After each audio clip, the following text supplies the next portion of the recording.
ஆமா, நீங்க காலேஜ்ல படிக்கும்போது உங்களுக்கு நிறைய ஃப்ரெண்ட்ஸ் இருந்தாங்களா மாமா? இருந்தாங்க. ஏன் கேக்குற? சும்மா தான் கேட்டேன். அதுல பொண்ணுங்களும் இருந்தாங்களா மாமா?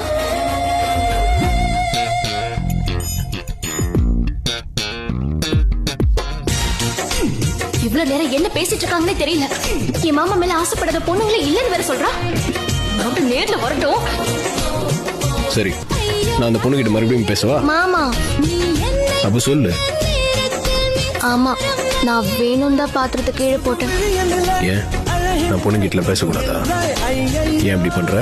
நீங்க அந்த பொண்ணு கிட்ட பேச பேச என் மனசெல்லாம் படபட நடிச்சுக்கிட்டே இருந்தது. ஐயோ